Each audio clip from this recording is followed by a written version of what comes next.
ወዳችሁ የምወዳችሁ እንዴት አላችሁልን? በሌላ በቆንጆ ፊልም መተናል። ፊልሙን እንደምትወዱት እርግጠኛ ነኝ። ስለዚህ ላይክ እና ሰብስክራይብ ማድረግ እንዳይረሳ።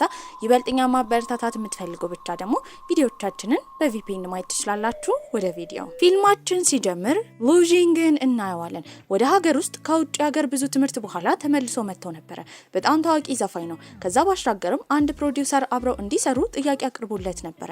በዚህ በመስማማትም ከሰውየው ጋር ይገናኛል። ያላወቀው ነገር ግን ውጭ ሀገር በነበረበት ጊዜ ጓደኛ የሆነችው ሊቲያን እየተከተለችው እንደሆነ ነበረ። ከፕሮዲውሰሩ ጋርም እያወራ በነበረበት ሰዓት ሊቲያን እየተከተለችው እንደሆነ ነበር የተረዳው። በዚህም ቶሎ ብሎ ፕሮዲውሰሩ እንዲሸፍንለት ከተናገረ በኋላ ከዛ ይሄዳል። ሊቲያንም እሱን ፍለጋ ስትመጣ በቦታው እንደሌለ ነበር የተነገራት። ታዲያ ሉጂንግ መንገድ ላይ እየሄደ በነበረበት ጊዜ ለሚስቱ መልእክት እየላከላት ነበረ። እሱም ወደ ሀገር ውስጥ እንደመጣና በቅርቡ እንደሚያገኛት። ክለብ ውስጥ ከጓደኞቿ ጋር ሰክራ ነበረ። ከጓደኛዋ ጋርም ስትማከር የነበረው ስራ መልቀቅ እንዳለባት ነው። ነገር ግን እሷ የምትሰራበትን ስራ መልቀቅ አትችልም። ምክንያቱም ያላት ገቢ እሱ ብቻ ነበረ። ሉጂንግም የሄደው ዘመዱ ጋር ነበረ። ታዲያ ዘመዱም ስለመጣ በጣም ደስ ብሎታል። ወዲያው የጠየቀውም ሊንያንግ ጋር መልእክት እንደላከ ነበረ። ሉጂንግም ሲናገር የነበረው በተደጋጋሚ መልእክት እንደላከላት ነገር ግን እንዳልመለሰችለት ነበር። እሱ ዘመድ ሺነንም ይህን ከሰማ በኋላ እሷ የምትኖርበትን አዲስ ቤት ጠቁመውት ነበረ። በተባለው መሰረትም እሷን ለማግኘት ይሄዳል። እሷ ግን ያኔ ሰክራ ነበረ። ሁለት ሰዎችም መጥተው ከእሷ ጋር ይጣሉ ጀመረ። እሷ ወደ ቤቷ በምትደርስበት ሰዓት ግን ሉጂንግ ከቤቷ ሄዶ ነበረ። ሊንያንግን ቤት ገብታ ሻወር ከወሰደች በኋላ በመስታወት ራሷን እያየች 30 ዓመት እንዳለፋት ነገር ግን ፍቅረኛ እንኳን እንደሌላት ምን ማድረግ እንዳለባት ግራ እንደገባት እያሳወቀች ነበር። እዛው መጸዳጃ ቤትም እንደ ድንገት ትወድቃለች። በዚህም በቀጣይ ቀን የተገኘችው ሆስፒታል ውስጥ ነበረ። ጀርባዋ አካባቢ በጣም ታማለች። ሊጠይቃት የመጣ ማንም ሰው አልነበረም። አሁን ገና ትልቅ የብቸኝነት ስሜት ይሰማት ጀመረ። ታዲያ እሷ በጉዳት የተነሳ ወደ መስሪያ ቤት እየመጣች ስላልሆነ በሌላ ሰው ተተክታ ነበረ። መስሪያ ቤት ውስጥ የተተካችው ደግሞ ሉጂንግን የምትከታተለው ሊቲያን በተባለችው ልጅ ነበረ። የተተካችበትን ምክንያት እዛ የድርጅቱ ዋና ኃላፊ የሊቲያን አጎት ስለነበረ ነው። ሺነን የተባለው የሉጂንግም ዘመድ ለሷ ስልክ ይደውልላታል። በዚህም እንገናኝ ብሏት ነበረ። በደስታ ከነርሷ ከሆስፒታል በመውጣት ሜካፑላ ተቀብታ ውጭ እየጠበቀችው እያለ መምጣት እንደማይችል ነበር የነገራት። ሺነንን ለረጅም ጊዜ ወዳው ፍቅሩን እስኪናገር እየጠበቀች ነበረ። ነገር ግን እሱ አሁን እንኳን ቀጠሮን አክብሮ አልመጣም። ሉቲያንም እሷን እንደተካቻት ለማሳየት ፎቶ አንስታ ፖስት አድርጋ ነበረ። ይህንን የተመለከተው ሉጂንግ ምክንያቱን ይጠይቃታል። እሷም ሊያን ያንግ እንደታመመችና ሆስፒታል እንዳለች በዚህም እሷን እንደተካቻት ነበር የተናገረችው። ይህንን ሲሰማ እየሮጠ የሚሄደው ወደ ሆስፒታል ነበረ።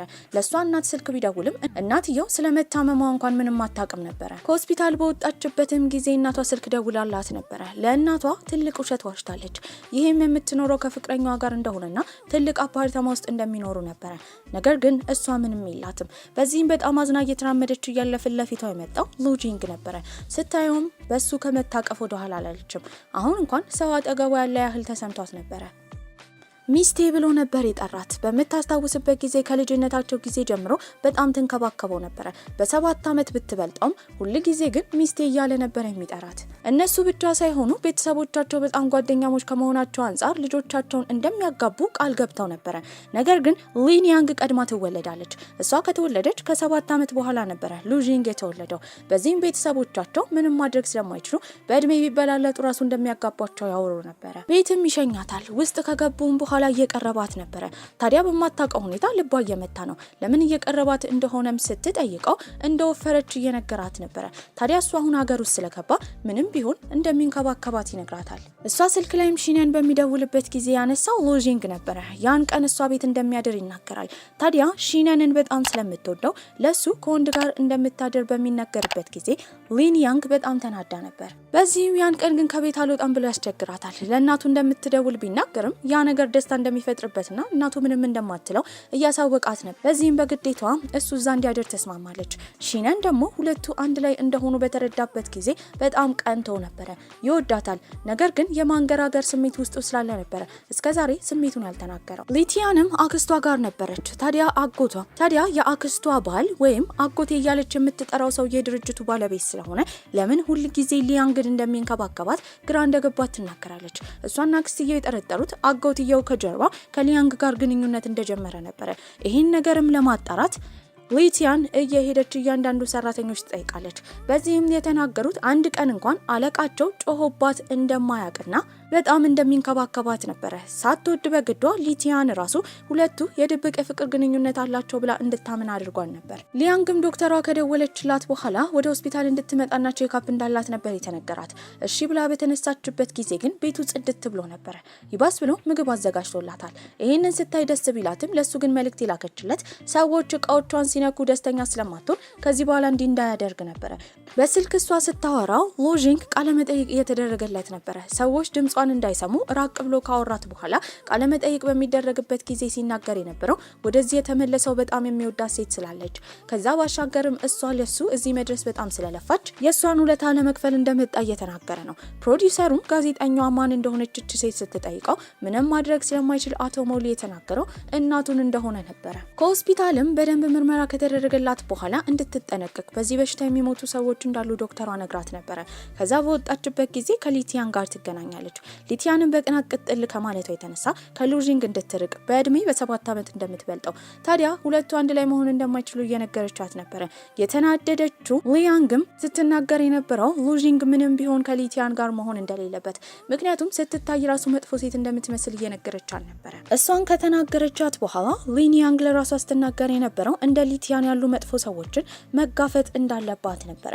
ሎጂንግም ቀረጻ ጨርሶ ይወጣል። ወደ እሷ ቤት እንዲያደርሰውም ሞሊን ጠይቆት ነበረ። ታዲያ ሞሊን በዚህ አጋጣሚ ያቺ የተወራላት ሴት እናቱ እንደሆነች ነበር የጠየቀው። እሱ ግን እንዳልሆነች ሚስቱ እንደሆነች ይናገራል። ሞሊን በመደናቀጥ እድሜው ገና እንደሆነ ከመቼው ሚስት እንዳገባ እየጠየቀው ነበረ። ሊያንግም እናቷ ደውላላት ነበረ። በጣም ከመጨነቋ የተነሳ ልታያት እንደምትመጣ እየነገረቻት ነው። ታዲያ አሁን ባለባት ችግር ላይ ድራቢ ችግር እንዳትሆንባት ጥሩ ሁኔታ ላይ እንዳለችና እንዳትመጣ ነበር ለእናቷ የነገረቻት። እሷም እሺ ትላለች። ታዲያ ሎጂንግም ለእሷ የሚሆኑ ምግቦችና መጠጦች ይዞላት ነበር የመጣው። በዚህም ሲንከባከባት ተናዳ ነበረ። እድሜዋን ሁሉ ብቻዋን እንደኖረች ብቻ መኖርና ሰው ሳይንከባከባት መኖር እንደለመደችው፣ ታዲያ እሱ ሲንከባከባት ደግሞ እያጨናነቃት ስለሆነ ከዚህ በኋላ ቤቷ እንዳይመጣ ነበር የተናገረችው። ይህንን ሲሰማ በጣም ያዝናል። በጩኸትም እዚህ የተመለሰው እሷን ብሎ እንደሆነ ታዲያ እሺ እስክትልና እስክትተማመንበት ድረስ እሷን ከመከተል ወደ ኋላ እንደማይል፣ ለአሁኑ ግን ቤቷ እንደማያደር በመናገር ጥሏት ይወጣል። ያኔ ለመጠጣት የሚሄደው ሺነን ጋር ነበረ። እየጠጡ በነበረበት ጊዜ ሎጂንግ ሲያስታውስ ሁሌ እሷ ፍቅረኛ ስትይዝ እሱን ነበር የምታማክረው፣ ሁሌ ከፍቅረኞቿ ጋር ስትጣላ እሱን ነበር የምታማክረው። ታዲያ ሁል ጊዜ ፍቅረኛ በያዘች ቁጥር እሱ እሷን እንደሚያፈቅራት እያወቀ እሷ ሁል ጊዜ ስትነግረውና ስትመክረው የነበረው መቼም ቢሆን አንዲት ሴትን ከልብ ካላፈቀረ ፍቅሩን እንዳይናገር ነበረ። በዚህ ጊዜያቶች ውስጥ ፍቅረኛ ስትይዝ በቅናት ይቃጠል ነበረ። ወደ ውጭ ሀገር ሊሄድ ሲል ራሱ ልክ እንደ ወንድምና እንደ ታናሽ ወንድም እንደምታየው በተረዳበት ጊዜ ስቅስቅ ብሎ አልቅሶ ነበረ። እሱ ብቻ አልነበረም፣ ሺነን ራሱ ስለሷ በደንብ ያውቅ ነበረ። የተረዳው ሎጂንግም ሁለቱ ፍቅረኛሞች እንደሆኑ፣ ሺነንስ ሊያንግን እንደሚወዳት ይጠይቋል። ሺነን ግን እንደማይወዳት ተናግሯል። ነገር ግን ፍቅሩን ደብቆ እንጂ ይወዳት ነበረ። ዩኒቨርሲቲ በነበራቸው ቆይታ በጣም ይቀራረቡ ነበረ። ታዲያ እሱ ጎበዝ ጠበቃ መሆን እንደሚፈልግ ሲነግራት፣ እሷ ደግሞ ቆንጆ ስራ ይዛ ቤተሰቦቿን መርዳት እንደምትፈልግ፣ ለራሷም ጠንካራ መሆን እንደምትፈልግ፣ ታዲያ ጥሩ ደረጃ ላይ ስትደርስ ደግሞ የሚያፈቅራት ወንድ እንደምትፈልግ የተናገረችውን ትውስታ እያስታወሰ ነበረ። ሊቲያን ደግሞ በቀጣይ ቀን ቅጥል ብላ ነበረ። ይህም ሎጂንግ ወደዚህ ሀገር የመጣው ሊያንግን ለማግኘት ስለሚፈልግ የእሷን ውለታ ለመመለስ ስለሚፈልግ እንደሆነ የሚያሳየውን ቶክሾ ካየች በኋላ ነበረ። ታዲያ በዚህ በቅናት ትቃጠላለች።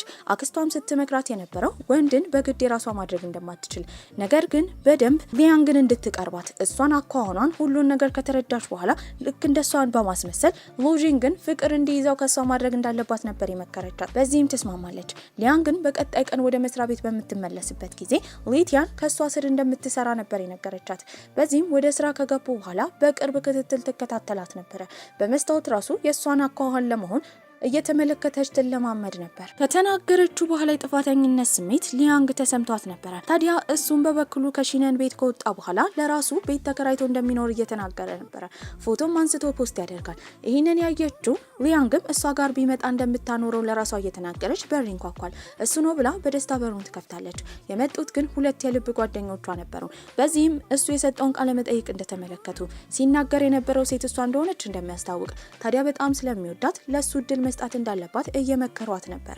ምንም በእድሜ ቢያንሳትም ለሱ እድል መስጠት እንዳለባት ቢነገራትም መስማት አልፈለገችም። ከጓደኞቿ ጋር ሆና እየጠጣች እየዘፈነች እየተጫወተች ነው። ታዲያ ለእረፍት ወደ መጸዳጃ ቤት ለመሄድ ስትወጣ የተገናኘችው ከሺነን ጋር ነበር። ሺነንም ሉዥንግ የት እንዳለ እንደምታውቅ ይጠይቃታል። እሷም እንደማታውቅ ትናገራለች። ያለበት እንደማይታወቅ በሰማችበት ጊዜ ስለሱ ተጨንቃ ነበር። በዚህ መልእክት ትልክለታለች።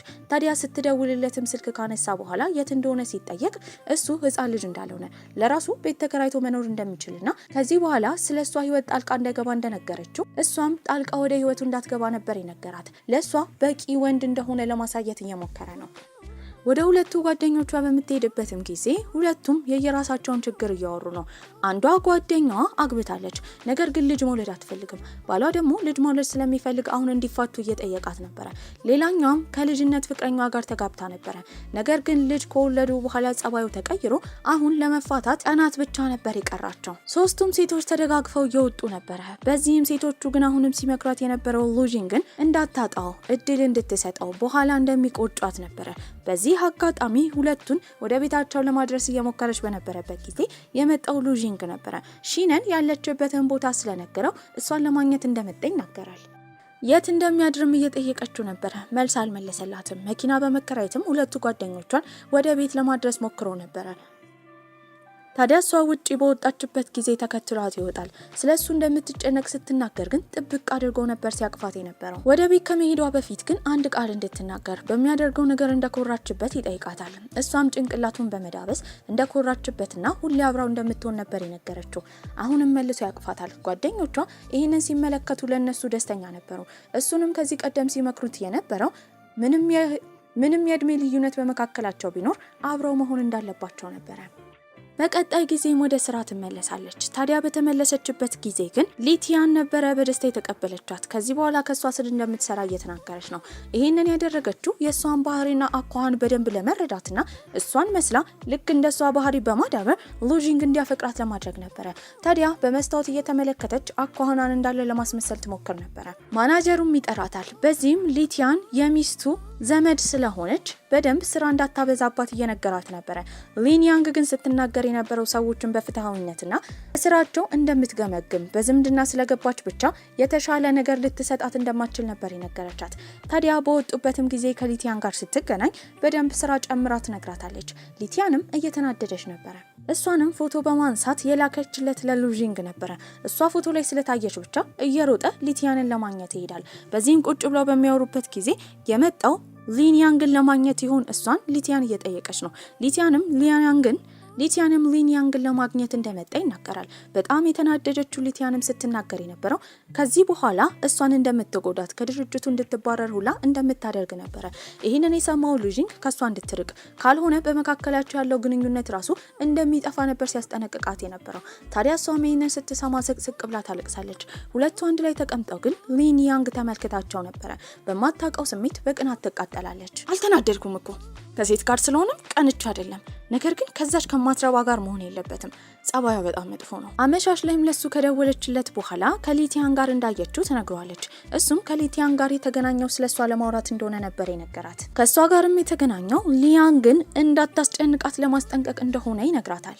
እሱም የሚያስበው ስለሷ ብቻ እንደሆነ በግልጽ በሚናገርበት ጊዜ በንግግሩ ከመደሰት ወደ ኋላ አላለችም። ታዲያ እሷ ቤት መጥቶ ለትንሽ ጊዜ መቆየት እንደሚፈልግም ስትጠይቀው እንደሚያስብበት ነበር የተናገረው። ነገር ግን በዛ ሰዓት ራሱ በሯ ጋር ቆሞ መስኮቷን እያየ ነበረ። በቀጣይ ቀንም ለሱ ወደ ድርጅቱ ስለተቀላቀለ ዝግጅት አዘጋጅተውለት ነበረ።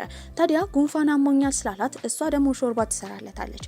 ቀምሳው ቆንጆ እንደሆነ ካረጋገጠችም በኋላ ወደ እሱ ጋር በምትሄድበት ጊዜ ጸሐፊዋ ልታስገባት አልፈቀደችም ነበረ። ዘመዱ ነኝ ብትል ጓደኛው ነኝ ብትል ሴትዮዋ ፈቃደኛ ስላልሆነች እንደምንም ብላ ተደብቃ ነበር ሄደችው። በደረሰችበት ጊዜ እሱ ዘፈን እየዘፈነ ነበረ። ስትመለከተው ያን የምታውቀው ሕፃን ልጅ እንዳልሆነና አሁን ትልቅ ደረጃ ላይ የደረሰ ቆንጅዬ ቀልጣፋ ልጅ እንደሆነ ነበር የተረዳችው። ከሰዎች መሀል እሷን ሲመለከታት በጣም ደስ ይሏል። በዚህም ሾርባውን ትሰጠዋለች። ከጠጣውን በኋላ መንገድ ላይ ጥብቅ አድርጎ ነበር ያቀፋት። ሰዎች እንዳያዩት፣ ጋዜጠኞች እንዳያዩት መጠንቀቅ እንዳለበት ቢነግራትም እሱ ግን የሚጨነቀው ስለሷ እንደሆነና ስለ ሌሎች ሰዎች እንደማያገባው ይናገራል። ጋዜጠኞችም ይህን ተመልክተው ሞሊን ማን እንደሆነ ስለ ሴቷ በሚጠይቁት ጊዜ ዘመዳማቾች እንደሆኑ በመናገር ዋሽቶ ነበረ። ታዲያ የሰራችውንም ሾርባ ትሰጠዋለች። እሱ የሚያድርበትን ክፍል እየተመለከተች ነበረ። ክፍሉ በጣም ጠባብ ነው፣ ለሱ እንደማይመጥነው ተረድታለች። ፕሮዲሰሩ ሞሊ በመጣበትም ጊዜ ድርጅታቸው እጅግ በጣም ብዙ ገንዘብ እያገኘ ለምን እሱ እንደዚህ አይነት ጠባብ ክፍል ውስጥ እንደሚያድር ከዚህ በኋላ ለሱ ኃላፊነት የምትወስደው እሷ ስለሆነች ወደ ራሷ ቤት እንደምትወስደው ትናገራለች። ይህን ቃላቶች እየተናገረች እያለ ግን በኩራት እየሰማት ነበረ። የሚፈልገው ነገር እሷ ቤት መኖርን ነበር። ወደ ቤትም ሲሄዱ ከኋላ እየተከተለ ፎቶ እያነሳት ነበረ። በዚህም ስትጠይቀው የነበረው ለምን ወደ ቤተሰቦቹ እንዳልሄደ ነበረ። እሱም አሁን ከቤተሰቦቹ ጋር እንደተጣላ ዘፋኝ እንደሚፈልግ ከተናገረ ጊዜ ጀምሮ እንደማያናግሩት ማንም ሰው እንደሌለው ይናገራል። እሷም ይህንን ስትሰማ ከዚህ በኋላ እንዲህ እንዳይል እሷ ሁሌ አብራው እንደምትሆን ነበር የነገረችው። በጣም ይደሰታል። ወደ ቤትም ትወስዷለች። ቤት ከወሰደች በኋላ ግን ማድረግ ያለበትና የሌለበትን ነገር እያንዳንዱን እያስረዳችው ነበረ። አብሶ እንዳይቀርባትና ክፍሏ እንዳይገባ። ነገር ግን ይህን በሰማበት ጊዜ በዚህ ሀሳብ እንደማይስማማ ይናገራል። ካልተስማማ እንደምታባረረው ትናገራለች። ታዲያ በቀጣይ ቀን ከእንቅልፉ በተነሳበትም ጊዜ እሷም ከእንቅልፏ ተነስታ ተንጨባራ ነበረ። ነገር ግን ከላይ ልብስ አልለበሰም። ይህንን ስታይ ፊቷው ላይ ቀላ ጀመረ። ሺነንም ይደውልላታል። እሱን ስልክ እያወራች ነበረ። ታዲያ ሁለቱ አንድ ላይ መኖራቸው ጥሩ እንዳልሆነ ይናገራል። እሷ ግን ቤተሰቦቹ እንኳን አልፈልግም እንዳሉት ከዚህ በኋላ እሷ አብራው እንደምትሆን የነበረው ኢቨንት ላይ ቢመጣ ምን ያህል ጠንካራ ወንድ እንደሆነ እንደሚያውቅበትና በሱ መቅናት እንደሌለበት ነበር የነገረችው። ስልኩንም ከዘጋችሁ በኋላ ፎቶዋን አድርጎ የመጣው ሉጂንግ ነበረ። ትናደዳለች። ሌባ እንደሆነ እየጮች እየተናገረች ነበረ። ነገር ግን ያላስተዋለችው ስልኩን እንዳልዘጋችሁ ነበረ። አብሮ መኖራቸውና መቀራረባቸው ሺነንን እንዲቀና አድርጎታል። ታዲያ እቃዋን እንዳይነካ እንዳስጠነቀቀችው እየተናገረች ነበረ። ከዛ ባሻገርም ሆዱ አካባቢ በልጅነታቸው የተፈጠረበትን ጠባሳ ለምን በፕላስቲክ ሰርጀሪ እንዳላስጠፋው እየጠየቀችው ነበረ። እሱም እሷን ስለሚያስታውሳት ደስተኛ እንደሚሆን እየተናገረ ነው። ታዲያ እሷን በዛ አጋጣሚ ጠባሳ ደርሶባት ስለነበረ እያሳየችው ነው። ጠባሳውን ግን ሲነካው ልቧ በፍጥነት ይመታ ጀመረ። ታዲያ ለምን እንደዚህ እንደምትሆን ግራ ገብቷታል። በዚህም እሷ ከዛ ራሷን አረጋግታ ከወጣች በኋላ እቋን መንካት እንደሌለበት ታስጠነቅቋለች። ታዲያ እሱም እዚህ ቤት የሚኖር ከሆነ ሸክም እንደሆነ እንዳይሰማው ቤቱን ማጽዳትና ምግብ መስራት የሱ ስራ እንደሚሆን ነበር የነገራት። በዚህም ትስማማለች። የሚያደርግላትን እንክብካቤ የተመለከቱት ጓደኞቿ በጣም ደስተኛ ነበሩ። ከዛ ባሻገርም ሲዘፍን ቪዲዮን እየተመለከቱ ቆንጆ እንደሆነ እያወሩ ነበረ። ከጓደኞቿ ጋርም እቃ ለመግዛት በወጣችበት ጊዜ በሱ ተስፋ እንዳትቆርጥ እየነገሯት ነበረ፣ ሁለቱ አንድ ላይ መሆን እንዳለባቸው። ነገር ግን እንደ ድንገት ከሊቲያን ጋር ሲገናኙ ሊቲያንም በበኩሏ በሱ ተስፋ እንደማትቆርጥና ከሷ ጋር መሆን እንደሚገባው እየተናገረች ነበረ። ከዛም ከወጡ በኋላ ከጓደኛዋ ጋር እያወራች ነበረ። ጓደኛዋ አሁን ከባሏ ጋር ፍቺ ፈጽማ ነበረ። ነገር ግን በዚህ ሁኔታ ውስጥ ስትመክራት የነበረው እሷ ሁል ጊዜ ጠንካራ ሆና ለመታየት የምትሞክረው ሽፋን እንደሆነ እንጂ ሊንያንግ ሰው እንደሚያስፈልጋት ነበረ። ታዲያ ቤት አካባቢ ስትደርስ ሺነን እሷን ሊያናግራት ይመጣል። በዚህም ሉጂንግ እሷ ቤት መቆየት እንደሌለበት አሁን ትልቅ ሰው እንደሆነና ሳይጋቡ ሁለት ወንድና ሴቶች አንድ ላይ መኖር እንደሌለባቸው ይነግራታል። ይህንን ስትሰማ እንደዚህ መቅናት አስፈላጊ እንዳልሆነ ከዚህ ቀደም ለብዙ ዓመታት ፍቅሩን እስኪናገር ስትጠብቀው እንደነበረ፣ ነገር ግን የማመንታት ስሜት፣ እርግጠኛ ያለመሆን ስሜት እሱ ጋር ሁሌ እንደምታይ ለረጅም ጊዜ ብትናፍቀው ፍቅሩን ብትጠብቅ እንዳልተናገረ፣ አሁን ደግሞ በህይወቷ ጣልቃ መግባት እንደሌለበትና ከዚህ በኋላ ሁለቱ ፍቅረኛሞች ይሆናሉ ብላ እንኳን እንደማትጠብቅ ለሺነን ትነግረዋለች። ተናዶም ተነስቶ ይሄዳል። በዚህም ምን ያህል ጊዜ እሱን እንደጠበቀችው እያሰበች ስቅስቅ ብላ እያለቀሰች ነበረ። ሰክራም እያለቀሰች የደወለችው ለሉጂንግ ነበረ። ቀረጻ ነበረው። ነገር ግን ትቶ እየሮጠ ወዳለችበት ቦታ ይሄዳል። ታዲያ እሱ እዛ በደረሰበት ጊዜ ሰክራ ነበረ። አዝሎም ወደ ቤት ይወስዳታል። በዛ ሰዓት ብዙ ነገር እየቀበጣጠረች ነበረ። አልጋ ላይ ሲያስተኛትም ሊለቃት ሲል አለቅም ብላ ከጀርባው ላይ ይዘዋለች። ስትናገር የነበረው ሺነንን ለረጅም ጊዜ እንደወደደችው፣ ነገር ግን መልሶ እንዳልወደዳት፣ በህይወቷ ውስጥ ማንም ሰው መስዋዕትነት ሊከፍልላት ፍቃደኛ እንዳልሆነ፣ አሁን እድሜዋ እንደሄደ እየተናገረች ነው። እያለቀሰችም ነበረ። ታዲያ እሱም ሲናገር የነበረው እሱ ሁሉ ጊዜ አብሯት እንደሚሆንና ከዚህ በኋላ እንደማይርቃት ነበረ። በቀጣይ ቀንም ከእንቅልፏ ትነቃለች። ታዲያ የተፈጠረው ነገር ብልሽታ እየታወሳት ነበረ። እሱን ቤት ውስጥ ስታጣው ስልክ ትደውልለታለች። ማታ በመካከላቸው የተፈጠረ ነገር ካለ ጠይቋለች። እሱ ግን በሰከረችበት ጊዜ እንደማይጠቀምባት ነበር የነገራት። የሄደውን ሞተር ሊገዛ ነበረ። ከዚህ በኋላ እሷ ጋር በፍጥነት ለመድረስ ከመሮጥ ይልቅ ሞተር ጥሩ ነው ብሎ አስቦ ነበር። በመቀጠልም ሺነን ጋር ይሄዳል። ከሷ ህይወት መውጣት እንዳለበት እየነገረው ነው። ሺነን ግን በምላሹ እሱ ልጅ እንደሆነ ባይሆን ከሷ ህይወት መውጣት እንዳለበት ሉጂንግ እንደሆነ እየነገረው ነው። ድርጅታቸው ውስጥም ስብሰባ በነበረበት ጊዜ ሊን ያንግ ሀሳብ ያመጣችው ከሉጂንግ ጋር ድርጅታቸው ቢሰራ ስኬት ላይ እንደሚደርስ ነበር። በዚህም ድርጅታቸው ዋና ማናጀር ይስማማል። ታዲያ ግን ቃለ መጠይቅ ማድረግ የምትፈልገው ሊቲያንግ እንደሆነች ቀደም ብላ ትናገራለች። ማናጀሩም እሺ ይላል። በዚህ ነገር ሊን ያንግ ተናዳ ብቻዋን ጊዜ እያሳለፈች ነበር። ሉጂንግም ከነሱ ድርጅት ጋር ሊሰራ እንደሆነ በሰማበት ጊዜ ቃለ መጠይቁን ለማድረግ እየሮጠ ይሄዳል።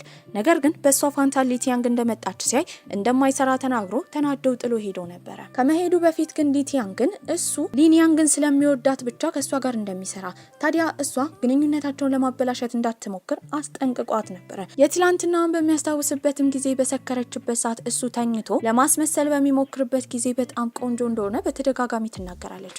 እሱ ብቻ አልበቃ ብሏት ስማው ነበር። ምሽት ላይም ቤት ስትገባ ሶፋ ላይ ተኝቶ ነበር። ዛሬ ምን እንዳደረገ ቀስቅሳ ጠይቀዋለች። እሱም ከነሱ ድርጅት ጋር ለመስራት እንደሄደ ነገር ግን ቃለ መጠይቅ የምታደርግለት እሷ እንዳልሆነች በተረዳበት ጊዜ ትቶ እንደመጣና እሷን ብቻ እንደሚፈልግ ይናገራል። ስለ ንግግሩ እየተጨነቀች ነበር ያደረችው። በቀጣይ ቀንም ከሊቲያንግ ጋር ሲገናኙ ሊቲያንግ ሉጂንግ ፍቅረኛዬ ነው ብላ ለሰዎች እንዳለ ማውራቷ ልክ እንዳልሆነ የእሱን ስራ እንደሚያበላሽበት እየተናገረች ነው። ሊቲያንግ ግን መብቷ እንደሆነ በእነሱ መሃል ጣልቃ የገባችው ሊን ያንግ እንደሆነች እነሱ ውጭ ሀገር እያሉ በጣም እንደተቀራረቡ እየተናገረች ነው። ያኔ ሉጂንግ ለሊን ያንግ ይደውልላታል። እሱን ስልክ እያወራች በነበረበትም ጊዜ የምትሰማው ሊቲያን በቅናት እየተቃጠለች ነው። ለፊት ያለውን መጽሔት እሷ ላይ ተወረውርባታለች። ያኔ ሁለቱ ሴቶች ይደባደባሉ። ሰዎችም መጥተው አገላግለዋቸው ነበረ። ሉጂንግን በመጣበት ጊዜ ሊቲያን ላይ ከመጮ ወደ ኋላ አላለም። ምክንያታቸውን ራሱ አልሰማም ነበረ። በመቀጠልም የሊን ያንግን ጸጉር ካስተካከለ በኋላ ይዟት ይወጣል። ታዲያ መንገድ ላይ እየተራመዱ ስትረጋጋ ብቻዋን መሆን እንደምትፈልግ አሁን የመስሪያ ቤቱ ሰዎች እንዳለ ስለነሱ እንደሚያወሩ እየተናገረች ነበር። በዚህም ሲነግራት የነበረው ከልጅነቱ ጊዜ ጀምሮ ስትመክረው እንደነበረ እሱም ስለ ሌሎች ሰዎች እንዳይጨነቅ መብቱን ስለሚነኩ ሰዎች ደግሞ መጋፈጥ እንዳለበት በዚህም እሷ እንድትጋፈጥ ነበር ሲመክራት የነበረው። በዚህም ስትናገር ያኔ የመከረችው ልጅ ስለሆነች እንደሆነ አሁን ግን ህይወት እንደዛ እንደማትሰራ ትናገራለች። በዚህም ግን ለመብቷ ለመጋፈጥ የሄደችው ማናጀሩ ጋር ነበረ። ለሱም ሊቲያን ምን ያህል እንደምታሰቃያት እያንዳንዱን ነገር ትነግሯለች። ማናጀሩም ሊቲያን ከተቆጣት በኋላ ሊን ያንግን ግን አበረታቷት ነበር። ሊቲያንግ ማዝና በነበረበት ጊዜ እሷን ልታገኛት አክስቷ ትመጣለች። ከአንድ በኩል ያለ ፍቅር እንደማይጸና ግድ ይህን ነገር ለማሳካት ሉጂንግ እንዲወዳት ማድረግ እንዳለባት እየመከረቻት ነበር። ሊን ያንግም ከጓደኞቿ ጋር በነበረችበት ጊዜ የመጣው ሉጂንግ ነበር። ሞተር እንደገዛ እሷን በሞተር ቤት ማድረስ ስለሚፈልግ ጓደኞቿ እንዲያሳምኗት ይናገራል። እነሱ አሳምነዋትም ሞተር ላይ ትወጣለች። ታዲያ በጣም ደስ ብሏት እንደ ህፃን ልጅ እየቦረቀች ነበር። በቀጣይ ቀንም መስሪያ ቤት ከተጠራች በኋላ ከሉጂንግ ጋር የሚሰሩትን ፕሮጀክት እሷ እንድትሰራው እንደፈለገ ማናጀሩ ይናገራል። ታዲያ በራስ መተማመኗ እንድታዳብርና እሱም እንደሚያምንባት ነበር የነገራት። ሉጂንግንም ለማውራት ወደ እሱ ድርጅት ነበር የሄደችው። በዚህም ከዚህ በኋላ ድርጅታቸውን ወክላ ከነሱ ጋር የምትሰራው እሷ እንደሆነች ትናገራለች። እሷን ወደ ቤት ለማድረስም በሞተር ሊሄዱ ሲሉ ቀሚሷን ሲያይ በጣም አጭር ነበረ። አጭር በመልበሷ ራሱ ቀንቶ ነበረ። ታዲያ በሞተር መሄድ ስለማይችሉ መኪና ተከራይተው በመኪና ወደ ቤት ያደርሳታል። በቀጣይ ጊዜም እሱ ምግብ እየሰራ ነበረ። እሷን ለማግኘት ደግሞ የሊቲያን አክስት ቀጥራታለች። በዚህም ስትነግራት የነበረው ሊቲያን ገና ልጅ እንደሆነች ታዲያ መስሪያ ቤት ውስጥ በምትሰራበት ጊዜ እሷን እንዳትቆጣትና እንዳታጨናንቃት እየነገረቻት ነበረ። ሉጂንግ ግን ሊቲያንን ማግኘት አልፈለገም ነበረ። ታዲያ እሱን ለማግኘት በሄደችበት ጊዜ ከሱ ጠበቃ ሺነን ጋር ትገናኛለች። ሺነንም ሉጂንግ እሷን ሊያገኛት እንደማይፈልግ በዚህም ሊቲያን መራቅ እንዳለባት ነበር የነገራት። እያለቀሰች በምትሄድበት ጊዜ የእሷን ስሜት ሺነን ተጋርቷት ነበረ። አሁን ከነሱ ጋር መስራቷ ካልቀረ ሊን ያን እሱን ልታሰራው የምትፈልገው የሊፕስቲክ ማስታወቂያ እንዳለ እየነገረችው ነው። ታዲያ እሺ እንዳይል ብትፈልግም እሱ ግን እሷ ካለችው እሺ እንደሚል ነበር የተናገረው። ቤትም ወስዳ እያንዳንዱን ከለሮች እያሳየችው ነበረ። ከንፈሩንም በመቀባት እየተቀላለዱ እያለ ግጥም አድርጎ ነበር የሳማት። በተፈጠረው ነገር በጣም ትደነግጣለች። እሱም ደግሞ እየሮጠ ከቤት ከወጣ በኋላ ከዚህ በኋላ እንደ ጓደኛ እንደማታዩ ታዲያ በመካከላቸው ያለው ጓደኝነት ሁላ ሊፈርስ እንደሚችል እየተናገረ ነበረ። ታዲያ በቀጣይ ቀን አንድ ላይ ወደ መስሪያ ቤት ሊሄዱ ሲሉ ዋና ማናጀር የፕሮጀክቱ ማናጀር ያገኛቸዋል። በዚህም ጎረቤታሞች እንደነበሩ በመናገር አስቀይሰው ነበር። የፕሮጀክቱ ማናጀርም እሷን እንዳያስ ስለወደዳት ከእሷ ጋር ጊዜ ለማሳለፍ እራት ሊጋብዛት እንደሚፈልግ ይናገራል። አጠገቧ የተቀመጠው ሉጂንግ በቅናት እየተቃጠለ የትም እንደማትሄድ እየነገራት ነበር። እሱም የሊፕስቲክ ማስታወቂያ እየሰራ በነበረበት ጊዜ እንደ ድንገት ትላንት የተፈጠረውን በማስታወስ ታስል ጀመረ። ስታስልም ማናጀሩ ይጮህባትና እንድትወጣ ይነግራታል። ያኔ ሉጂንግ ሊደባደብ ደርሶ ነበረ። እንዲያቆም ግን ምልክት ትሰጠዋለች። የሉጂንግ እናትም ለሷ ከደወለች በኋላ ስትነግራት የነበረው ልጇ ሉጂንግ እየሰማት እንዳልሆነ የቤተሰባቸውን ድርጅት ምራ ቢባል እምቢ ብሎ አሁን ዘፋኝ እንደሆነ እንዲያቆም እንድትረዳው እየነገረቻት ነበረ። ሊንያንግ ግን ስትናገር የነበረው ስራው ላይ በጣም ጎበዝ ስለሆነ ለትንሽ ጊዜ ክፍተት እንዲሰጡት ነበር። ከቀረጻው በኋላ ሁሉም የድርጅት ሰራተኞች ምሳ ለመብላት ሊወጡ ነበረ። ታዲያ እነሱም እንዲቀላቀሉ ይጠየቃሉ። እሺ ብለው በሚመገቡበት ጊዜ እሷ ወሬ እንዳይወራ አጠገቡ ለመቀመጥ እንኳን ፈቃደኛ አልነበረችም። ታዲያ ግን እሱ ስለሷ ቆንጆ ነገር ነበር የሚያወራው። ፍቅሩንም ለሰው ከመናገርና ከመግለጽ ወደ ኋላ አላለም ነበረ። ብቻውንም ለማውራት ትጠራዋለች። ስትናገር የነበረው ሰዎች ፊት እንደዚህ አይነት ነገር መናገር እንደሌለበት፣ ሁለቱ የወንድምና የእህት ግንኙነት እንዳላቸው፣ ሰዎች ደግሞ በሌላ መንገድ እንደሚረዱ ነበረ። ካቀፋት በኋላ ግን ሲናገር የሁለቱ ቅርርብ ጓደኝነትም ሆነ እህትና ወንድምነት እንዳልሆነ ይናገራል። እሷ ግን በንዴት በዚሁ ከቀጠለ የእሱን ስራ ብቻ ሳይሆን የእሷንም እንደሚያበላሽ ትናገራለች።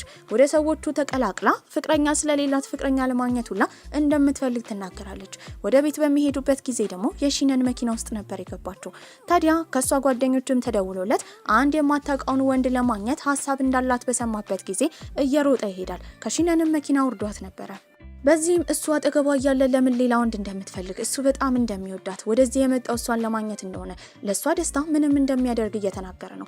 እሷ ደግሞ በጣም ትናደዳለች። በጩኸት የሚያሳወቀችው ሁለቱ አብረው እንደማይሆኑና ከዚህ በኋላ ግንኙነታቸው የእህትና የወንድም ወይም የአብሮ አደግ እንደሆነ ትናገራለች። ቃላቶቿ በጣም ጎድቶት ነበረ። እንደ ጎዳውም ተረድታ የሄደችው ጓደኛዋ ጋር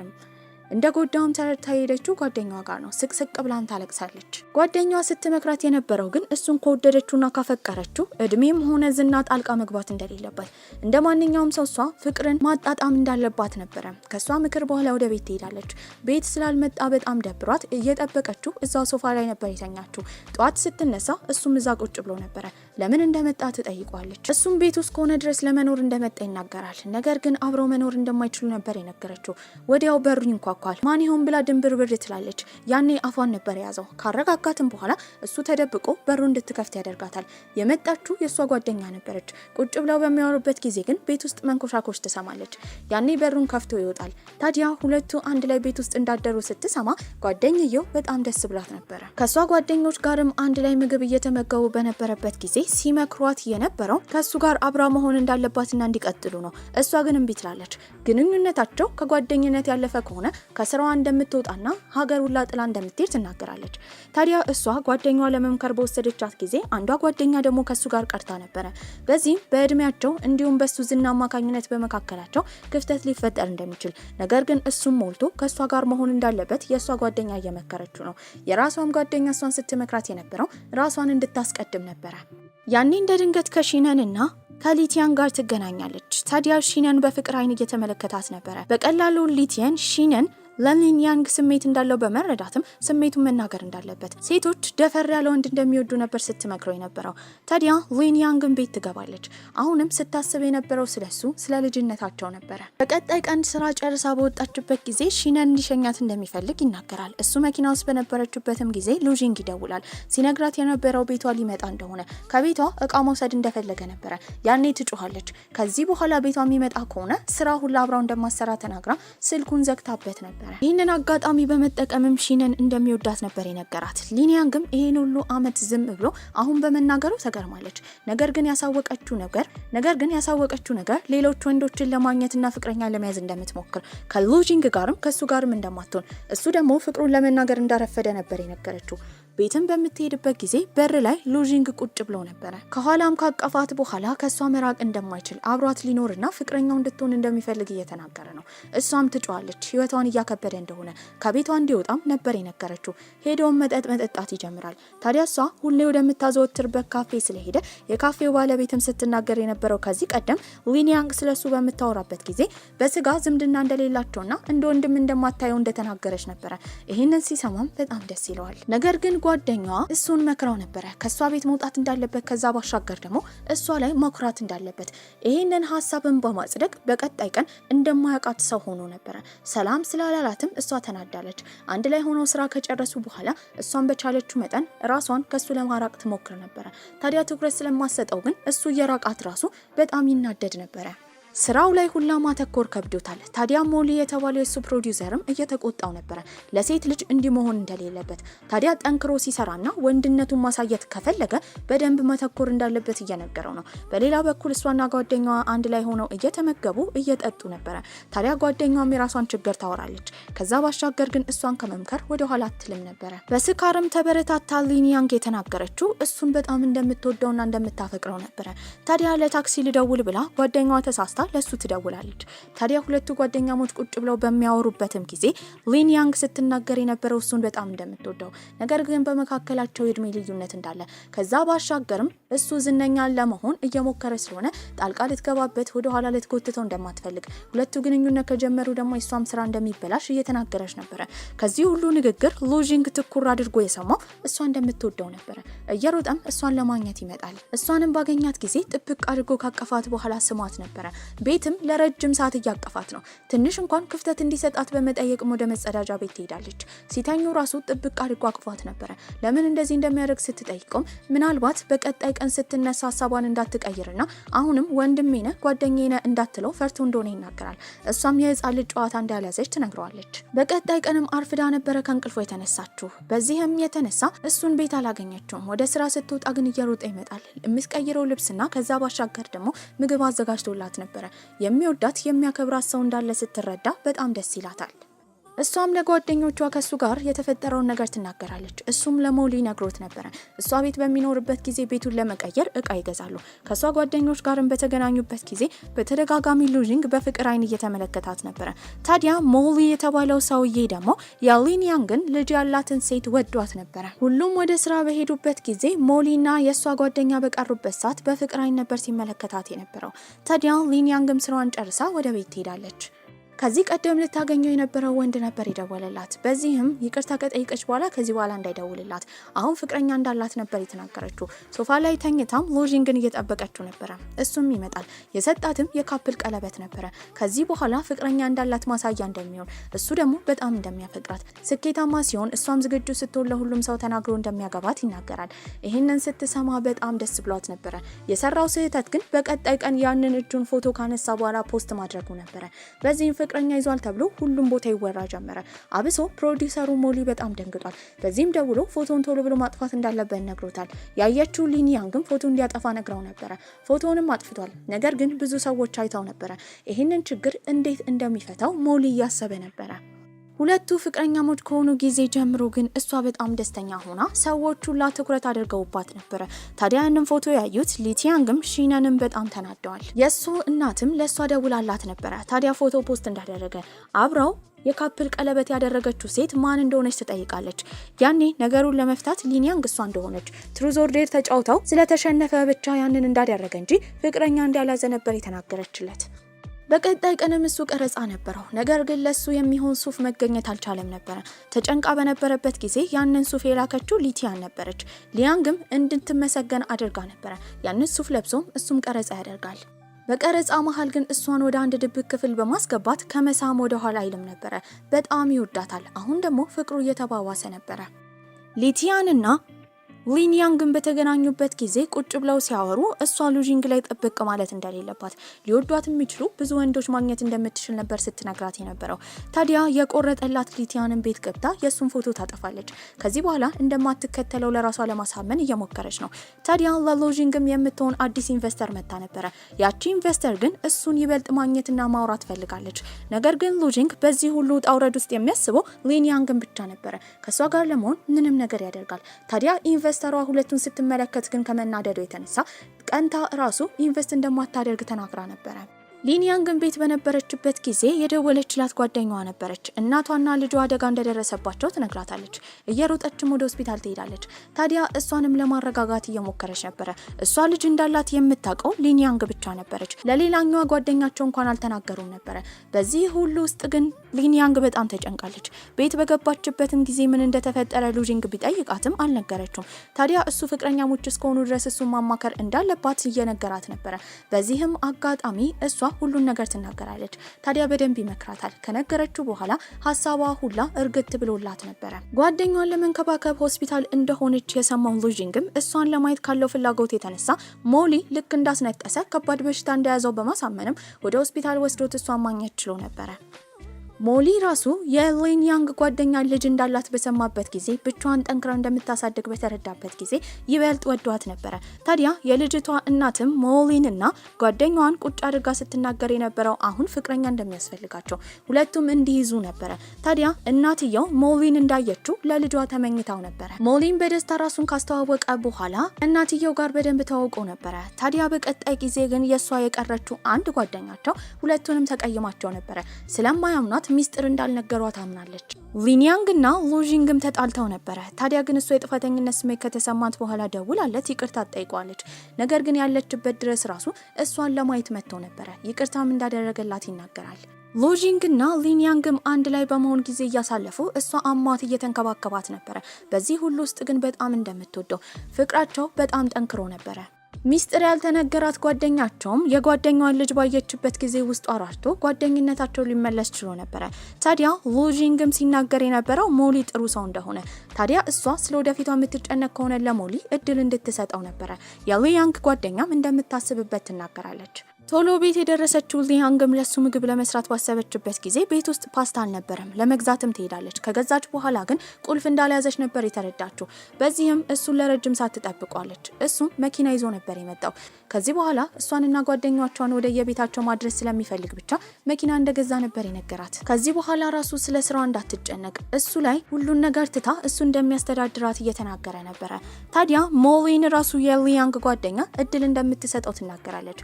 በቴክስት ላ ያወሩ ጀመረ። ያን ቀን ምሽት ሉጂንግ እና ሊንያንግ አብረው ነበር ያደሩት። ማታ በተፈጠረው ነገር ጠዋት በጣም አፍራ ነበረ። ኢንቨስተሯ ደግሞ እሱን እየተከታተለችው ነው። ታዲያ ከዚህ ቀደም እሱና ሊንያንግ አብረው በነበሩበት ጊዜ ፎቶ አንስታቸው ነበረ። ያንን ፎቶ ለሞሊ ከላከች በኋላ ሉጂንግ አብሯት ካልሆነ ይፋ እንደምታወጣው ያንን ፎቶ እየተናገረች ነበረ። ታዲያ በዚህም እሱ ሊጠቀምበት ስላልፈለገ እሱን ለማማከር ያስባል። ታዲያ ከዚህ ሁሉ ነገር ውስጥ ስለ ዝናው፣ ስለ ስኬቱ እሱ የሚያስበው ስለ ሊንያንግ ብቻ እንደሆነ ለሞሊ እየተናገረ ነበረ። ባለው ጥልቅ ፍቅርን በጣም ተገርሟል። ታዲያ ምናልባት ስራው ላይ ስኬት ካላጋጠመው እንኳን በጣም የፈራው ሉጂንግ ሊንያንግን ቃል ሲያስገባት የነበረው እሱ በምንም አይነት ደካማ ሁኔታ ውስጥ ቢሆን እንዳትተወው ነበረ። እሷም እንደማትተወው ቃል ትገባለች። ታዲያ እኔ ስልክ ይደወልላታል። አባቷ ሆስፒታል ገብቶ ነበረ። እስከዛሬ ሰርጀሪ ሲደረግለት እናቷ ሳትናገር እየተንከባከበችው ነው። በዚህም አባቷን ለማግኘት ወደ ድሮ ሀገሯ ነበር የተመለሰችው። እሱም ስራውን ጨርሶ እንደሚመጣ ቃል ገብቶላት ነበረ። ታዲያ አባቷን እየተንከባከበች እናትየው እስካሁን ስለደበቀቻት ለምን እንደዚህ እንዳደረገች እየጠየቀቻት ነበረ። ያላወቁት ነገር ግን ሁለቱም ስለ ህይወታቸው እየተደባበቁ ነበረ እስካሁን ህይወታቸውን ሲገፉ የነበረው። ስለ አባቷ ሁኔታ ለሱም ደውላ ስትነግረው ስራውን ጨርሶ እንደሚመጣ ይነግራታል። ታዲያ ሞሊ ደግሞ እቺ ኢንቨስተር ፎቶውን አንስታ እለቀዋለሁ ብላ እያስፈራራቸው ስለሆነ ታዲያ እሱን ደግሞ ከማይፈልጋት ሴት ጋር በማድረግ ገንዘብ ለማግኘት ብቻ መስራት እንደማይፈልግ እያሰበ ነበረ። ታዲያ የሊንያንግ ጓደኛ ድንገት መንገድ ላይ ስታገኘው ቁጭ ብለው ያወራሉ። የሆዱንም ካዋያት በኋላ ምን ያህል ጥሩ ሰው እንደሆነ ልክ እንደ ድሮ ባሏ ገንዘብ ወዳድ እንዳልሆነ ነበር የተረዳችው። ሊንያንግም ከእናቷ ጋር እያወራች ነው። አሁን የሊንያንግ ቤተሰቦችና የሉጂንግ ቤተሰቦች ድሮ ላይ ጓደኛሞች ቢሆኑም አሁን የሉጂንግ ቤተሰቦች ሀብታም ስለሆኑ በመካከላቸው ልዩነት ተፈጥሮ ነበረ። ነገር ግን ሊንያንግ ሁል ጊዜ የሉጂንግ ቤተሰቦች ጥሩ እንደሆኑ ከመናገር ወደ ኋላ አትልም ነበረ። የሊንያንግ አባት ሰርጀሪ እንዳደረገ በሰሙበት ጊዜ የሉጂንግ ቤተሰቦች እሱን ለማየት መጥተው ነበረ።